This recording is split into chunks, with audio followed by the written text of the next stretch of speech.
Jahangirpura police station વિસ્તારમાં આવેલ કદાણ મંદિરની સભા રવિવારે છૂટ્યા બાદ બીએસપીના સ્વયંસેવકો સાથે કેટલાક માથાભારે શખ્સોએ હુમલો કરતા જેની ફરિયાદ પોલીસમાં નોંધાતા પોલીસે માથાભારે શખ્સોની અટકાયત કરી તેનું રિકન્સ્ટ્રક્શન કરી કાયદાનું ભાન કરાવ્યું હતું। જહાંગીરપુરા પોલીસ સ્ટેશન વિસ્તારમાં આવેલ કદાણ ખાતે બીએસપી મંદિર જે એશિયાનું સૌથી મોટું મંદિર બની રહ્યું છે ત્યાં હાલ પૂજ્ય શ્રી મહંત સ્વામી મહારાજ બિરાજમાન થયા છે।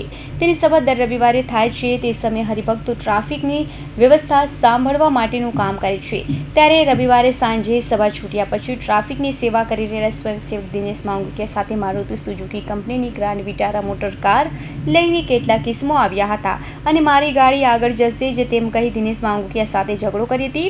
તેને ડીકાપાટુનો માર મારી તેને છોડાવવા આવેલ અન્ય એક સ્વયંસેવકને પણ માર મારી આઈસમો ભાગી છૂટ્યા હતા। તે બાબતની ફરિયાદ જહાંગીરપુરા પોલીસમાં નોંધાતા પોલીસ ગાડી નંબરના આધારે માથાભારે ઈસમોને પકડી પાડી તેનું રિકન્સ્ટ્રક્શન કરાવ્યું અને કાયદાનું ભાન કરાવતા માથાભારે ગુનેગારોમાં ફફડાટ વ્યાપી ગયો છે। પોલીસની આ કામગીરીને કારણે લોકોમાં પણ ખુશી છવાઈ ગઈ છે અને માથાભારે ઈસમોનો ડર લોકોમાંથી નીકળી ગયો છે। Bureau report Hind TV news Surat.